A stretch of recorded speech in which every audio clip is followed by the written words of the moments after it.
இந்த வார்த்தைகளை வாசிக்கும் போது நம்ம இயேசு ஏதோ பேய் கதை சொல்கிற மாதிரி நமக்கு தோணலாம். ஆனால் பேய் கதை சொல்லலை. ஓகே, 11ஆம் அதிகாரத்தில் சில சம்பவங்கள் நடக்கிறது. அந்த சம்பவங்கள் நடக்கிறதுல ஒன்று என்னன்னு சொன்னால், இயேசு பிசாசை துரத்துக்கிறான். இப்போ 15, 16ஆம் வசனங்களை நாம் வாசித்து பார்த்தோம்னு சொன்னால், அப்போ அதில் என்ன இருக்கிறதுன்னு தெரியும். இப்போ 14 வாசிக்கலாம். 14 வாசிப்போம். பின்பு அவர் ஊமையாய் இருந்த ஒரு பிசாசை துரத்தினார். பிசாசு புறப்பட்டு போன பின்பு ஊமையன் பேசினான். ஜனங்கள் ஆச்சரியப்பட்டார்கள். அவர்களில் சிலர், இவன் பிசாசுகளின் தலைவனாகிய பெயல்செபூலை கொண்டு பிசாசுகளை துரத்துகிறான் என்றார்கள். சரி, தன்னுடைய ஊழியத்தை செய்து கொண்டு வரும்போது பிசாசு பிடித்த ஒருவன் அங்கே இருக்கிறான். அப்போ பிசாசுலேயே ஒரு வித்தியாசமான பிசாசு இருக்குது. அப்போ இந்த பிசாசு கொஞ்சம் தொந்தரவு இல்லாத பிசாசு. ஏன்னா இந்த பிசாசு வந்ததில் அவன் என்ன செய்யலை, வாட்ஸ்அப்பில் அதுக்கப்புறம் என்ன செய்தான், பிசாசு போனதுக்கப்புறம் பேசினான். அப்போ பிசாசு பிடிச்சிருக்கும் போது என்ன செய்யலை, பேசலை. அதனால சில ஆளுங்க நம்ம வீட்டுக்கும் இந்த மாதிரி பிசாசு வந்தால் நல்லா இருக்கும், கொஞ்சம் பேசுகிற ஆள்லாம் அமைதியாக இருக்கும்னு சொல்லி நீங்கள் நினைக்கலாம். இல்லை இல்லை, இது கொஞ்சம் வில்லங்கமான பிசாசு தான், ஆனால் வம்பு இல்லாத பிசாசு. அப்போ அவனை கூட்டு வர்றாங்க. இயேசு அந்த பிசாசை துரத்தி விடுகிறார். அவன் பேசினான் என்று சொல்லி வேதம் சொல்லுகிறார். பேசவே முடியாத ஒருத்தன் பேசினா உண்மையிலேயே கூட இருக்கிறவங்கெல்லாம் என்ன செய்யணும் சொல்லுங்க, என்ன செய்யணும்? சந்தோஷப்படணும். பேசாம இருந்தா பேச்சே வரல. இது யார்கிட்ட இந்த அங்கலாய்ப்பை பார்க்கலான்னு சொன்னா, பிள்ளை பிறந்து வளர்ந்துட்டு இருக்கிற நேரத்தில் 2 வயசு ஆயிடுச்சு, 3 வயசு ஆயிடுச்சுன்னா என்ன செய்யணும்? தாராளமா பேசணும். 3 வயசு ஆயிடுச்சு பேசல அப்படின்னு சொன்னா யாருக்கு அது ப்ரெஷர் ஆயிரும்? ஃபேமிலிக்கு, பெற்றோருக்கு. இது என்ன பையன் பேசலையே அப்படின்னு. அப்போ இன்னைக்கு சில பிள்ளைங்க சின்ன வயசுல, இன்னும் ரொம்ப சின்ன வயசுலேயே பேச ஆரம்பிச்சிருதுங்க. சில இது லேட்டாக தான் பேசுதுங்க. அப்போ பேசும்போது நமக்கு ஒரு சந்தோஷம். அந்த சந்தோஷத்தை யார் பகிர்ந்து கொண்டார்கள் சுற்றி இருக்கிறவங்க அப்படின்னு பார்த்தா, இப்படி பேச முடியாதவன் பேசினான்னு சந்தோஷப்படலை. இயேசுவை பார்த்து சொல்லுகிறாங்க, இவர் எப்படி இந்த பிசாசை விரட்டி இருப்பார் அப்படின்னு சொல்லி, பிசாசுகளின் தலைவன் பெயர்ல தான் இவர் பிசாசை விரட்டுகிறார் என்று சொல்லி இயேசுவின் மேலே குற்றம் சாட்டுகிறார்கள். இப்ப இதுல இருந்து விடுதலை பெற்றவன் என்ன யோசிச்சிருப்பான்? நமக்கு விடுதலை கிடைச்சிச்சு, ஆனா நம்ம விடுதலையில அடுத்தது என்ன செய்யணும்னு சொல்லி நமக்கு யாரும் சொல்லாம, நமக்கு இருந்த பிரச்சனையை வச்சு இவங்க எல்லாம் பேசிக்கிட்டு இருக்கிறாங்களேன்னு சொல்லி அப்படி யோசித்து கொண்டிருக்கிற ஒரு நேரத்துல தான் இயேசு இந்த வார்த்தைகளை சொல்லுகிறார். என்ன சொல்லுகிறார்? ஒருவனை விட்டு, என்ன, இந்த பிசாசு துரத்தப்படும் போது இந்த பிசாசு வெளியே போய் பல இடத்துல திரிகிறது. அப்படின்னு திரிஞ்சிட்டு திருப்பி வரும்போது இந்த வீடு காலியா இருக்கிறது என்று சொல்லி பார்த்து தன்னை விட பொல்லாத 7 பிசாசுகளை கூட்டிக் கொண்டு திரும்பி வருகிறது.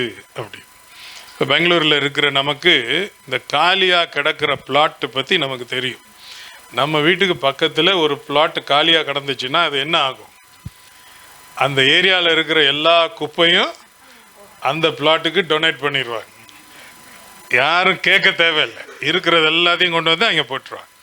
இல்லை குப்பை கொட்டுற மாதிரி இல்லை, அது கொஞ்சம் நல்லா க்ளீனாக இருக்குதுன்னா அக்கம் பக்கம் இருக்கிறவங்க எல்லாரும் கொண்டு வந்து அங்கே பார்க்கிங் பண்ணிடுவாங்க. சரி, பார்க்கிங்கும் பண்ணல, குப்பையும் கொட்டல, நல்லா இருக்குன்னா ஏரியாவில் இருக்கிற பசங்க எல்லாம் அங்கே போய் விளையாட ஆரம்பிச்சிடுவாங்க. ஆக மொத்தம் ஒரு பிளாட்டை சும்மா இருக்க விட மாட்டாங்க. அப்போ வேறு சிலர் காம்பவுண்ட் வால் கட்டிட்டு, சரி காம்பவுண்ட் வால் கட்டிச்சு அப்படின்னு சொல்லி பார்த்தா, இது ஓனர் யாருன்னு சொல்லி எங்கேயோ தேடி போய் இதை விற்கிறீங்களான்னு கேட்க ஆரம்பிச்சிடுவாங்க. அதனால அப்படி பிளாட் இருக்கிற இடத்துல வேற என்ன போர்டு போட்டுருவாங்க? This property is not for sale, இதை நாங்கள் விற்கிற மாதிரி இல்லை அப்படின்னு. அடுத்தது, இந்த பிளாட்ல ஒரு லீகல் டிஸ்பியூட் இருக்கு, இப்படி ஒரு கேஸ் போயிட்டு இருக்கு, அதனால இதை பத்தி யாரும் பேசாதீங்கன்ற அளவில் எதையாவது ஒன்று போட்டுருவாங்க. அப்ப காலியா இருக்கிறது பிரச்சனை என்பது நம்ம ஊர் ஆட்களுக்கு புரியுறதுல எந்த கஷ்டமே இல்லை. ஏன்னா நமக்கு தெரியும் எதையாவது ஒண்ணு காலியாய் வைத்திருந்தா.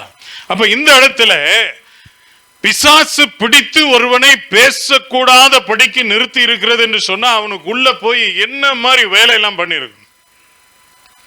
இந்த நாக்கு இறுக்கி பிடிச்சிருக்கு. இப்ப இயேசு ஜெபித்த ஜெபத்தினால தான் அந்த இடத்துல அவனுக்கு ஒரு விடுதலை வருகிறது என்று சொல்லி பார்க்கிறோம். இப்ப காலியாய் இருக்கிற வீடு, காலியாய் இருக்கிற வீடு, மனுஷ வாழ்க்கை அவ்விதமாக நாம் எடுத்துக்கொள்வோம்னு சொன்னா மனுஷ வாழ்க்கை காலியாய் இருக்க முடியுமானா காலியாய் இருக்க முடியாது. நம்முடைய இருதயம் யாருமே இல்லாம, எந்த உணர்வும் இல்லாம, எந்த நபருக்கும் இடம் இல்லாம, இந்த என் இருதயத்துல நான் மாத்திரம்தான் குடியிருக்கிறேன், நான் மாத்திரம்தான் வாழ்றேன், வேற யாருக்கும் இடம் இல்லை என்று சொல்லி மனுஷன் ஒரு நாளும் வாழ முடியாது. என்ன, நேற்று தான் காதலர் தினம் முடிஞ்சிருக்கு. காதலர் தினத்தில் எத்தனை பேர் நேற்று பூவெல்லாம் கொடுத்து என் இருதயத்தை உனக்கு கொடுத்துட்றேன்னு சொல்லி எத்தனை பேருக்கு சொன்னாங்களோ தெரியாது. இதை சும்மா வச்சிருக்க முடியாது. இது உன் இருதயம் தானே, உங்ககிட்டே கொஞ்ச நாள் வச்சிருன்னா இல்லை, அதை ஏதாவது செய்யணும். அவ்விதமாக இப்படி இருக்கிற நேரத்தில் பிசாசின் பிடியில இருக்கும்போது அவ்வளவு அலக்களிக்கப்பட்டு, அவ்வளவு வேதனைக்குள்ளாகி, அவ்வளவு கஷ்டத்துக்குள்ளே போய் அதிலே இருந்து வெளியில வருகிறது என்பது ஒரு பெரிய அனுபவம். இன்றைக்கு இங்க இருக்கிற நாம் அநேகர் நிச்சயமா சாட்சி சொல்ல முடியும். ஏன்னா முந்தின வாழ்க்கை எனக்கு தெரியும், எத்தனை விதமான அடிமைத்தனங்கள் இருந்தது. அவ்விதமாக பிசாசின் மாத்திரமல்ல, பல விதமான பழக்கங்கள், என்ன குடிக்கிற பழக்கம், வெறிக்கிற பழக்கம், கெட்ட வார்த்தை பேசுகிற பழக்கம், சண்டைக்கு போகிறது, இப்படின்னு சொல்லி என்னெல்லாம் இருந்துச்சு, எல்லாம் என்னை விட்டு போய்விட்டது என்கிற ஒரு நிலை நிச்சயமாக நமக்கும் வந்திருக்கிறது. எத்தனை பேர் அதுக்காக சந்தோஷப்படுறீங்க? என் ஆண்டவர் விடுதலை ஆக்கினார்.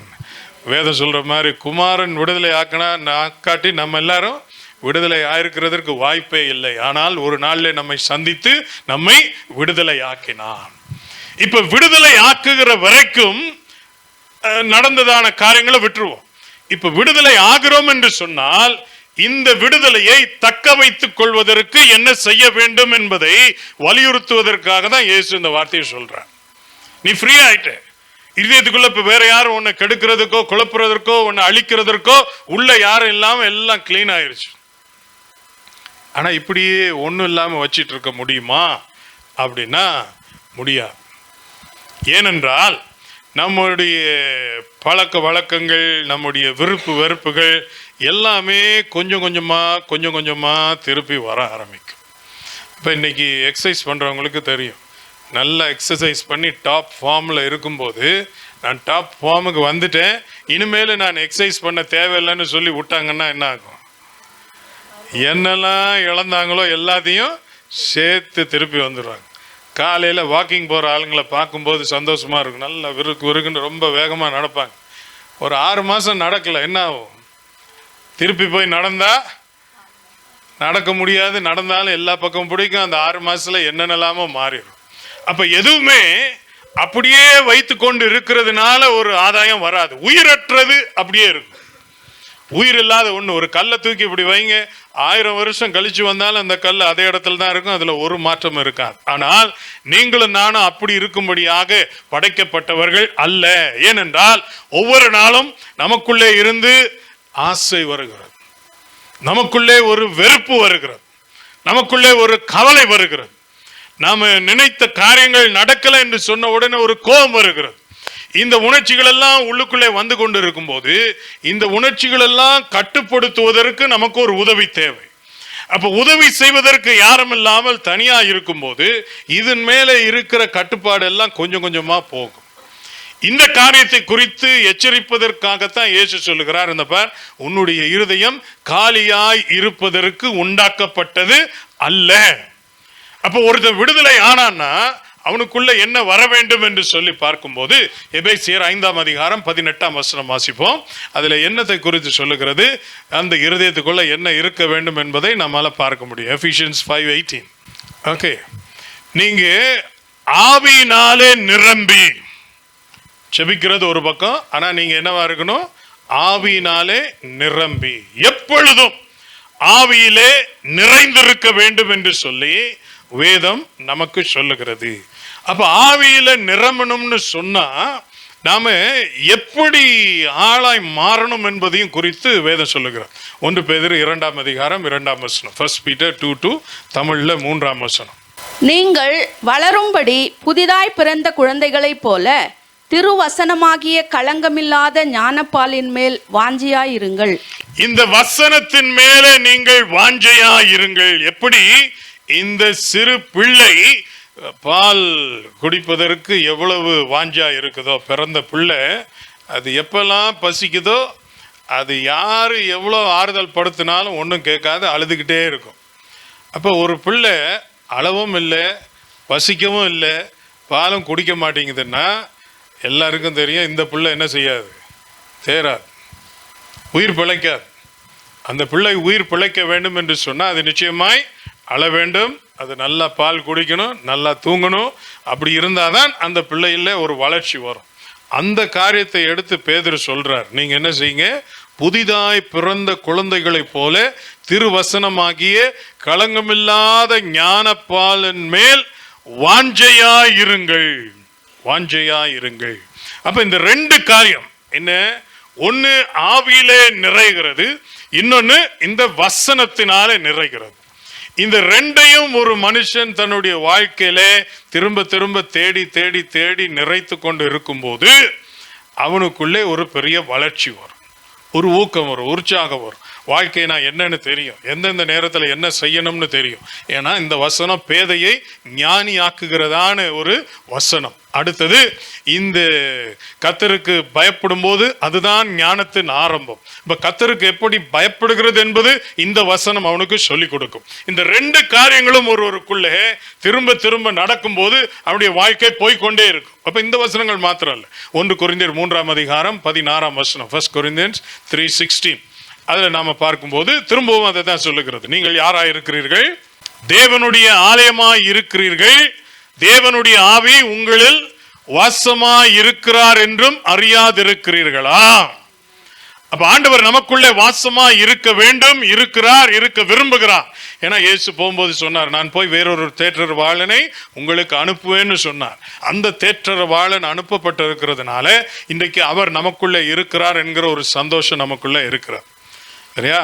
ஃபர்ஸ்ட் கிஷோர் அதை தான் அடிக்கடி சொல்லிக்கிட்டே இருப்பார், ஆவியில நிரம்பும், அந்நிய பாஷையில பேசுவோம். அந்நிய பாஷையில பேசுறதுனால என்ன சாதிச்சிட போறோம்னா ஆவியானவர் நமக்குள்ள இருக்கிறார் என்கிற உணர்வு நமக்கு இன்னும் அதிகமாய் வரும். ஆவியானவரோடு கூட தொடர்பு கொள்வதற்கும் நமக்கு அது பிரயோஜனமாக இருக்கிறது. அப்போ ஆவியில நிரம்பும் போது ஆவியானவர் நமக்குள்ளே கிரியை செய்கிறார் என்கிறதான ஒரு பெரிய சந்தோஷம். அதே மாதிரி கொலோசையர் 3ஆம் அதிகாரம் 16ஆம் வசனம். கொலோசையர் 3ஆம் அதிகாரம் 16ஆம் வசனம். உங்களுக்குள்ளே சகல ஞானத்தோடும் பரிபூர்ணமாக வாசமாய் இருப்பதாக சங்கீதங்களினாலும் கீர்த்தனைகளினாலும் ஞான பாட்டுகளினாலும் ஒருவருக்கொருவர் போதித்து புத்தி சொல்லிக் கொண்டு உங்கள் இருதயத்திலே கர்த்தரை பக்தியுடன் பாடி. ஓகே, கிறிஸ்துவின் வசனம் உங்களுக்குள்ளே சகல ஞானத்தோடும் பரிபூர்ணமாக வாசமாய் இருப்பதாக. இப்ப இந்த வசனம் நமக்குள்ள வாசமா இருக்கணும்னு சொன்னா இந்த வசனம் நமக்குள்ள போகணும். நம்ம விரும்பினா ஒண்ணு நடக்காது. இன்னைக்கு வர்ச்சுவல் ரியாலிட்டின்னு சொல்லி நான் ஒரு வீடை கட்டுறதுக்கு முன்னாடியே நான் வீட்டை கட்டுனா அது எப்படி இருக்கும்னு படம் பிடிச்சிடுறேன். அப்போ நான் வீட்டுக்குள்ளே இப்படி தான் நடந்து போனேன்னா எனக்கு முன்னாடி என்னெல்லாம் தெரியும், எங்கே சோஃபா இருக்கும், எங்கே இது இருக்கும், எங்கே அது இருக்கும்னு சொல்லி எல்லாம் படம் காட்டிடுறேன். சமையல் அறைக்கு போனால் எப்படி இருக்கும், மொட்டை மாடிக்கு போனால் எப்படி இருக்கும், வெளியில் கார்டனுக்கு போனால் எப்படி இருக்கும், எல்லாம் படத்தில் இருக்கும். அப்போ அதை எத்தனை முறை நான் பார்க்க வேண்டும் என்று சொன்னாலும் நான் பார்க்கலாம். எந்த அளவுக்கு அப்படின்னு சொன்னால், நான் கட்டிலில் படுத்துட்டு மேலே பார்த்தா எப்படி இருக்கும்னு சொன்னால் அந்த ஆங்கிள்லையும் அது காட்டும். இது எவ்வளோ பார்த்தாலும் நம்ம வீடு இன்னும் வரவே இல்லை, இது வெறும் கற்பனை தான்.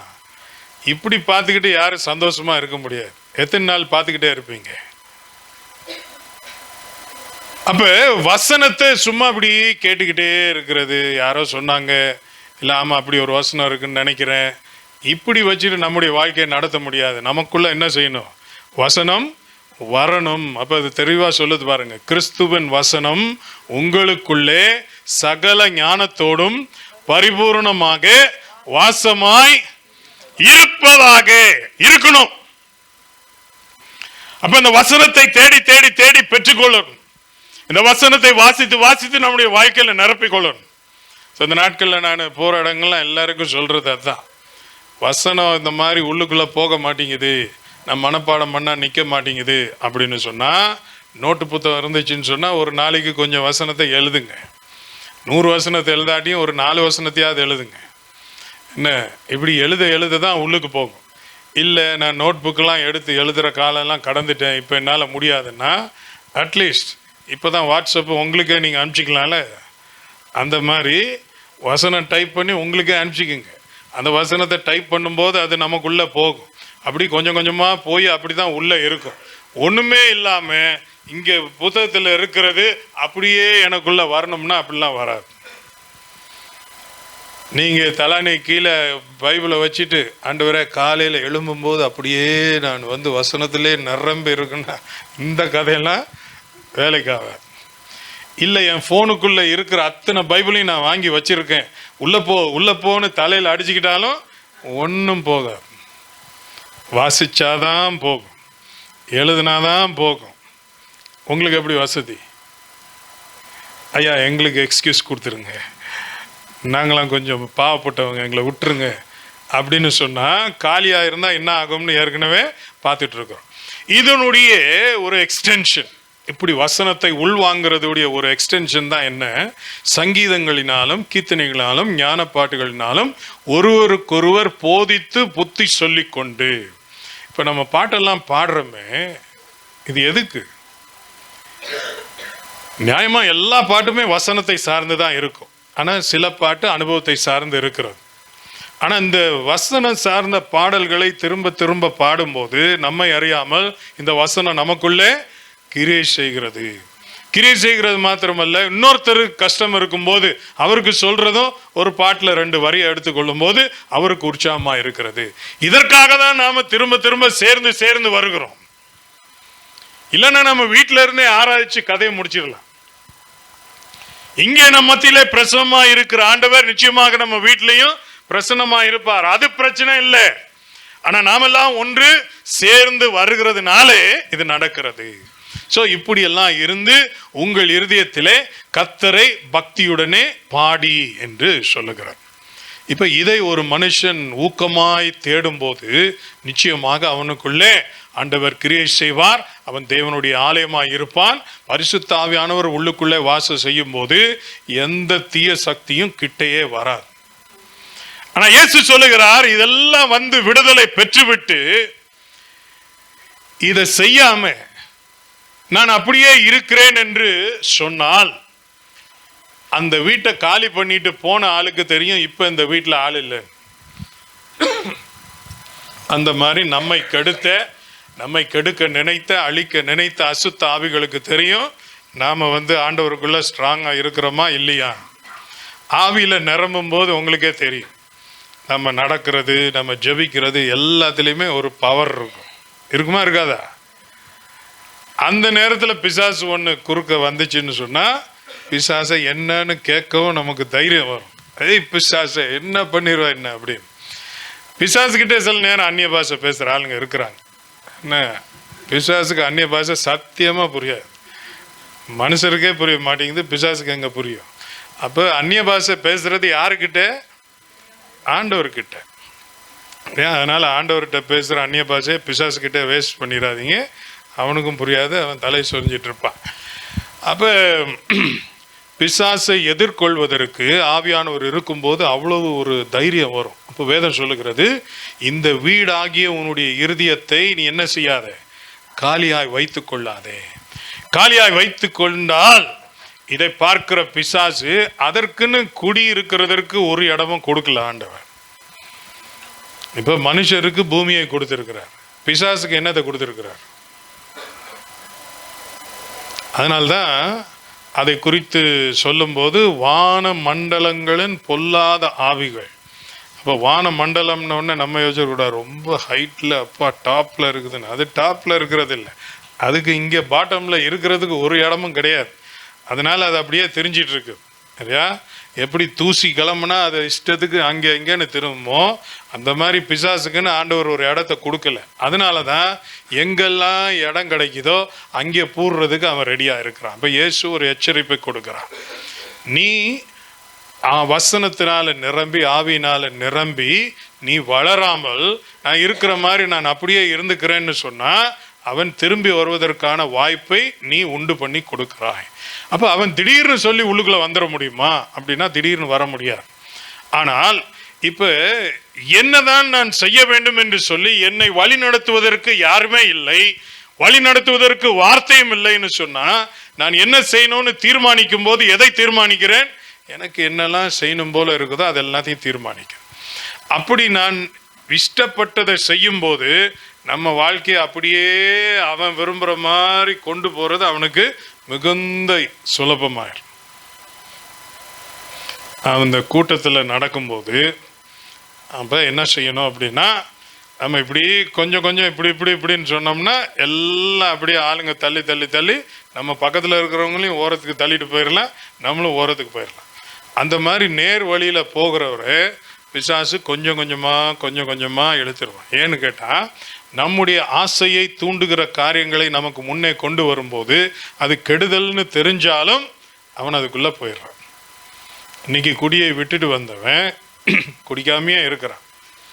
ஆனால் தெரியாமல் ஒரு கடைக்கு முன்னாடி அப்படி போனால் அங்கே நான் பார்க்கக்கூடாதுன்னு இப்படி திரும்பிட்டு போவானா, இல்லாட்டி இப்படி சும்மா ஒருக்க பார்ப்போம்னு பார்ப்பாங்க. சொல்லுங்க, என்னதான்னு பார்ப்பான்.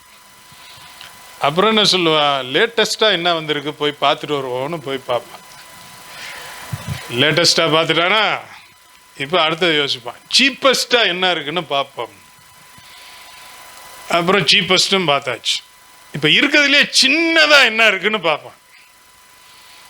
இருக்க சின்னதை வாங்கி, நான் லேட்டஸ்ட்டும் வாங்கலை சீப்பஸ்ட்டும் வாங்கலை, இருக்கிறதுலையே சின்னதாக சும்மா லைட்டாக நாக்க நினைக்கிறதுக்கு மாத்திரம்ன்ட்டு போய் அதை நக்குனா முடிஞ்சிச்சு கதை. நான் எதாவது கற்பனை பண்ணுறேன்னா இல்லை நடக்கிறதான் சொல்கிறேன்னா? ஞாபகம் இருக்குது, சண்டே ஸ்கூல் நடத்துகிற நாட்களில் சின்ன பிள்ளைங்களுக்கு ஒரு கதை சொல்லுவோம். பசங்கள்லாம் இருக்கிறாங்கல்ல, அவங்களுக்கு ஒரு கதை சொல்லுவோம். ஒரு குரங்கு தியானம் பண்ணிக்கிட்டு இருந்து ஒரு ரிஷிக்கிட்ட போய் முன்னுக்கு நின்றுச்சான். அவர் தியானத்திலேயே இருந்தவர் குரங்கெல்லாம் பார்க்கல. இப்போ குரங்குக்கு சந்தேகம், இந்த ஆள் செத்துட்டாரா உயிரோடு இருக்கிறாரா. அப்போ என்ன செஞ்சிச்சு, போய் தலைமையில் பிடிச்சி லேசாக அப்படி ஆட்டுச்சு. அவர் அப்பையும் அசையலை, அதுக்கு கொண்டாட்டமாகிடுச்சு. ஆஹா இது நல்லா இருக்கேன்னு பிடிச்சி எல்லாம் ஆட்டி கீட்டி எல்லாம் பண்ணி கடைசியில் தியானத்தில் இருந்தவர் முழிச்சிட்டார். முழிச்சா குரங்குக்கு ஷாக் ஆயிடுச்சு. குரங்குக்கு ஷாக் ஆகி என்னடா இவர் உயிரோடு தான் இருந்திருக்கிறார் நமக்கு தெரியாமல் போயிடுச்சு. உடனே அவர் சாபம் விடுறதுக்கு ஆரம்பித்தார். என்ன குரங்கு கேட்டுச்சு, ஐயோ வேண்டாம் விட்டுரு விட்டுரு. அப்போ அவர் சொன்னாரா, ஓகே பிரச்சனை இல்லை, ஆனால் ஒன்று செய்யணும். நீ என்ன செய்யணும் சொல்லுங்கள், செய்கிறேன். நான் உட்கார்ந்து இந்த இடத்துல நீ உட்காந்து ஒரு வாழைப்பழத்தை கையில் கொடுத்து, இந்த வாழைப்பழத்தை கையில் வச்சுக்கோ, நான் போய் குளிச்சுட்டு வர்ற வரைக்கும் இந்த வாழைப்பழத்தை அப்படியே கையில் வச்சுருக்கணும்னு சொல்லிவிட்டு அவர் போயிட்டார். குரங்கு வாழைப்பழத்தை பிடிச்சிட்ருக்கு, நம்ம நிலைமை இப்படியா வரணும் அப்படின்னு. அப்புறம் என்ன யோசிச்சு, கையில் வச்சிருக்க சொன்னார், மோந்து பார்க்கக்கூடாதுன்னு சொல்லலை இல்லை. அதனால நான் சாப்பிடல, நான் என்ன செய்கிறேன், வெறுசுமனே மோந்து பார்த்தா வாழைப்பழ சொல்ல அப்படியே வருது, அப்படியே பிடிச்சிச்சு. முடியலையே. கடைசியில் என்ன சொல்லுச்சு, சரி மோந்து பார்த்தாச்சு, நக்கி பார்க்கக்கூடாதுன்னு சொல்லலையே, அதனால லைட்டாக நக்கி பார்ப்போன்னு சொல்லி நக்கி பார்த்துச்சு. நக்கி பார்த்தாலே கொஞ்சம் ருசிலாம் அப்படியே வருது. அதுக்கப்புறம் அப்படியே வச்சிச்சு. அதுக்கப்புறம் என்ன சொல்லுச்சு, சாப்பிட வேணாம் தானே சொன்னார், தோல் உரிக்கக்கூடாதுன்னு சொல்லலையே. அதனால லைட்டாக தோலை மட்டும் உரிச்சு பார்ப்போன்னு தோலையும் உரிச்சிச்சு. இப்போ திருப்பி லைட்டாக நக்கி பார்ப்போம். எங்கே போய் முடிஞ்சிருக்கும்னு உங்களுக்கே தெரியும். இதுக்கப்புறம் என்ன, சின்ன பிள்ளைங்க சொன்ன மாதிரி அவ்வளோத்தையும் உங்களுக்கு சொல்ல வேண்டிய அவசியம் இல்லை, உங்களுக்கே தெரியும். திரும்பி வரும்போது பழம் இல்லை, பேனு உட்கார்ந்துருக்கு. இப்போ அவர் கேட்குறாரு, என்ன பண்ணேன்? ஐயா நான் சாப்பிடவே இல்லையா, நான் சும்மா மோந்து தாயா பார்த்தேன். மோந்து பார்த்த உடனே கொஞ்சம் இப்படி தோணுச்சு, இப்படி தோணுச்சு, இப்படி தோணுச்சு, கடைசியில் இப்படி ஆகிப்போச்சேயா அப்படி. இதுதான் நமக்கு நடக்கும். ஏன்னா அவன் சோதனைக்காரன். பிசாசுடைய வேலையே சோதிச்சு ஒவ்வொருத்தையும் வழி விலக பண்ணுகிறது. அப்ப எந்த இடத்துல எங்களுக்கு பலவீனம் இருக்கிறது, நம்முடைய குறைபாடுகள் எந்த இடத்துல இருக்கிறது, என்னத்தை போட்டா விழுவோம் என்பது தெரியும். அதனால்தான் ஒரு பாஸ்டர் சொல்லுவார், பிசாசு யாருக்கு என்ன போடணும்னு தெரியும். இப்போ பூனைக்கு போய் வாழைப்பழத்தை வச்சா, இந்த குரங்கு இடத்துல ஒரு பூனை இருந்துச்சு, ஒரு வாழைப்பழம் இங்கே இருக்குதுன்னா பூனை என்ன செஞ்சிருக்காது, வாழைப்பழத்தை சாப்பிட்ருக்கா. அப்போ பூனை கையில் ஒரு கருவாடு பீஸை கொடுத்தா பூனையால் சும்மா இருக்க முடியுமா? முடியாது. குரங்கு கையில் கருவாடு கொடுத்தா அது கருவாடை பெருசு படுத்தாது.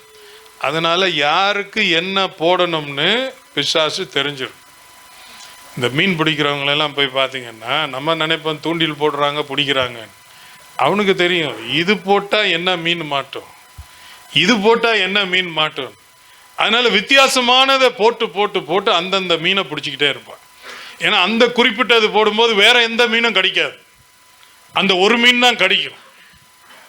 அந்த மாதிரி எவனை விழுங்கலாமோ என்று வகை தேடி சுற்றி திரிந்து கொண்டிருக்கிற ஒருவன் நம்ம பார்த்து கொண்டே இருக்கிறான்றது உங்களுக்கு தெரியும். ஸோ இந்த காரியங்கள் எதற்கு உங்களை தூண்டணும்? இந்த வசனம் தினந்தோறும் என்னுடைய வாழ்க்கையை நிரப்பணும். ஆவியானவர் தினந்தோறும் என்னை நிரப்பணும். காலையில் எழும்பும்போது ஆண்டவருடைய வார்த்தையினாலே நான் நிரம்பி, ஆவியிலே நிரம்பி இந்த உலகத்துக்குள்ள போனேன்னு சொன்னா அவன் எப்படி வந்தாலும் சரி. ஸோ வேதம் பிசாசோட போராடி ஜெபிக்கிறதற்கு ஒரு சுலபமான வழி சொல்லுகிறது. என்ன சொல்லுகிறது? பிசாசுக்கு எதிர்த்து நில்லுங்கள், அவன் உங்களை விட்டு ஓடி போவான். அவ்வளவுதான்.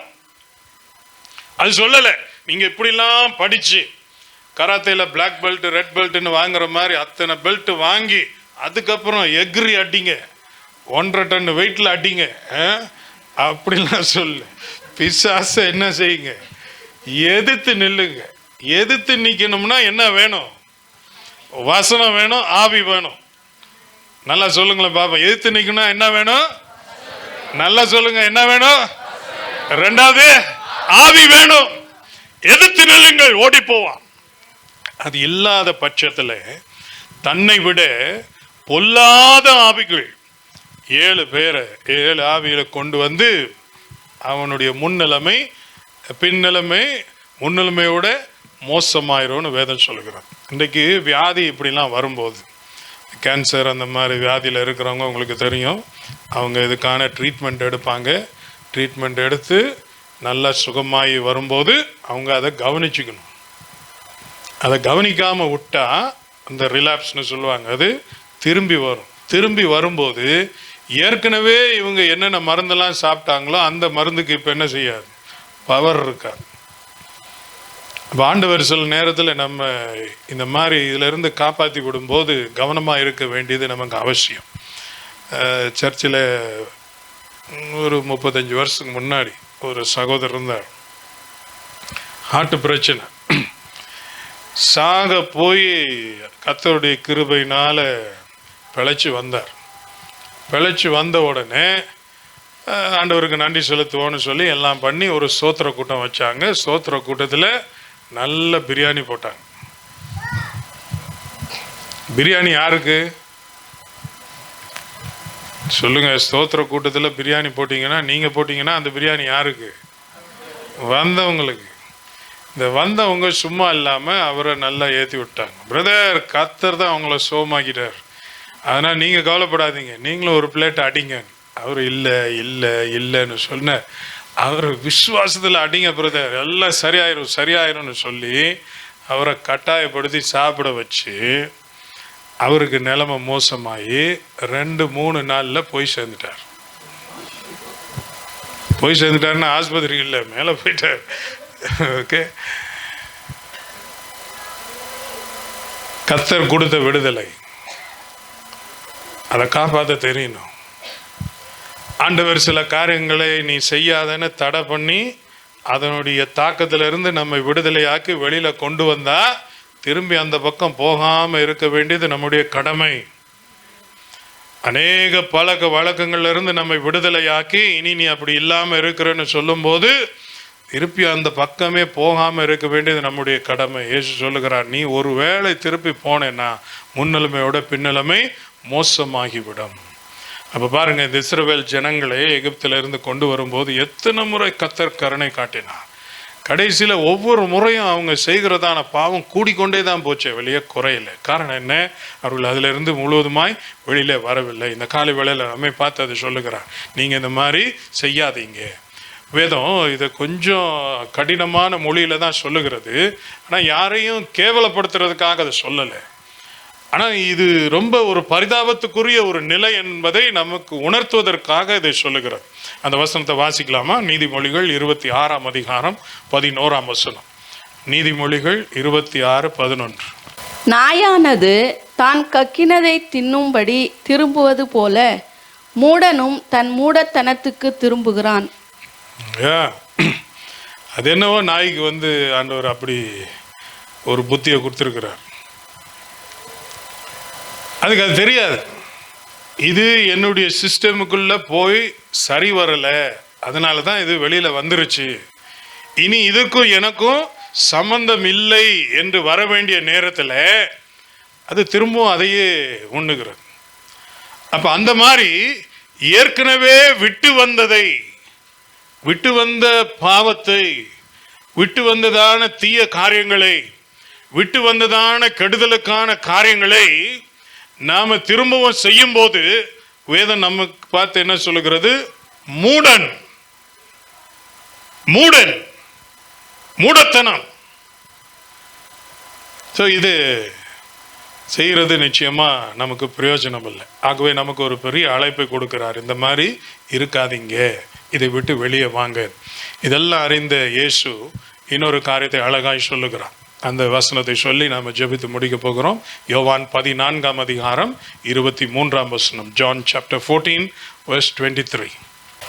இயேசு அவனுக்கு பிரதியுத்தரமாக, ஒருவன் என்னில் அன்பாயிருந்தால் அவன் என் வசனத்தை கைக்கொள்ளுவான், அவனில் என் பிதா அன்பாயிருப்பார், நாங்கள் அவனிடத்தில் வந்து அவனோடே வாசம் பண்ணுவோம். சரி, இயேசு தெளிவா சொல்லுகிறார்.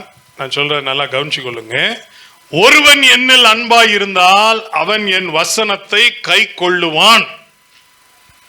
என்ன பார்த்துட்டு ஆண்டவரே நேசிக்கிற ஆண்டவரேன்னு கை தூக்குறவன்லாம் அன்பா இருக்கிறவன் இல்லை.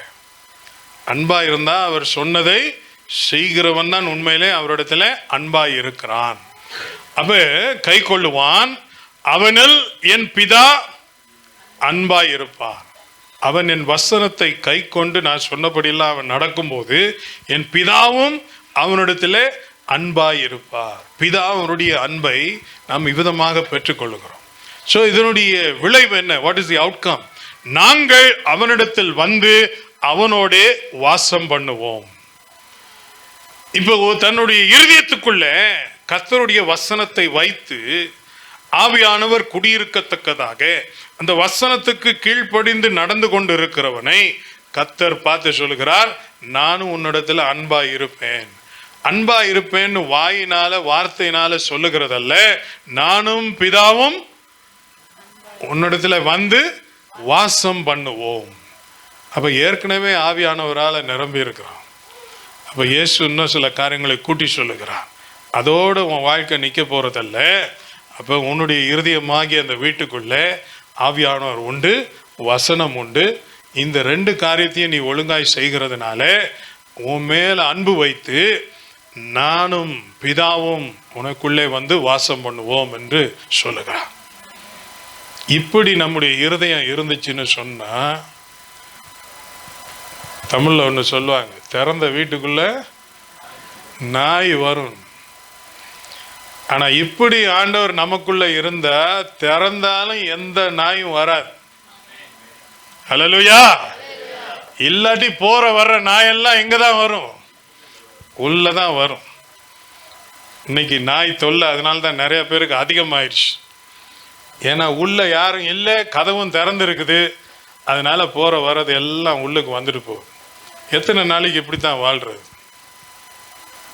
கர்த்தர் இந்த நாளில் நமக்கு உதவி செய்வாராக. நான் எந்த ஒரு குறிப்பிட்ட காரியத்தையும் இந்த நேரத்தில் உங்களுக்கு சொல்ல விரும்பலை. ஏன்னா இது தனிப்பட்ட வாழ்க்கை. ஒவ்வொருத்தருக்கும் போராட்டம் இருக்கிறது என்னத்தில், ஒவ்வொருத்தருக்கும் இருக்கிற சோதனை எதில், என்னென்ன காரியத்தில் நீங்கள் தவறி கொண்டிருக்கிறீங்க, என்னென்ன காரியத்தில் கர்த்தர் விரும்பாத காரியத்துக்கு அனுமதி கொடுத்து கொண்டு இருக்கிறீங்க, கர்த்தர் விரும்பாத காரியம் என்ன உங்கள் வீட்டுக்குள்ளே இருக்குது. சில நேரம் மனசுக்குள்ளே இருந்து எல்லாத்தையும் எடுத்துகிட்டு போயிடுவோம். ஆனால் பழங்காலத்து காரியங்கள், பாவத்துக்கான காரியங்கள் எல்லாத்தையும் இன்னும் வீட்டுக்குள்ளே வச்சுக்கிட்டு இருக்கோம். ஸோ வீட்டுக்குள்ளே வச்சிருக்கும் போது பிசாசு சொல்லுவான், என் காரியத்தை நீ வீட்டுக்குள்ளே வச்சிருக்கிற, நான் என்ன மட்டும் வெளியில் இருக்க சொன்னால் எப்படி, நானும் உள்ளே தான் வருவேன். ஆகவே சுத்திகரிக்கப்பட்டவர்களாக, விடுதலை பெற்றவர்களாக, நமக்காக கிறிஸ்து கொடுத்த அந்த சுதந்திரத்தை, குமாரன் உங்களை விடுதலை ஆக்கினால் மெய்யாகவே விடுதலை ஆவீர்கள் என்று சொல்லப்பட்டுச்சே, அதன்படி நாம் பெற்ற இந்த விடுதலையை நம்மோடு கூட வைத்து கொண்டு சந்தோஷமாய் வாழ்வதற்கு கர்த்தர் நமக்கு கிருபை செய்வாராக. உங்களுக்கும் உதவி செய்வார் என்று சொல்லி நான் நம்புகிறேன். புதிய வருஷம் முடிஞ்சு போச்சு, இனி புதுசாக ஒன்றும் யோசிக்க தேவையில்லைன்னு சொல்லி நினைக்காதீங்க.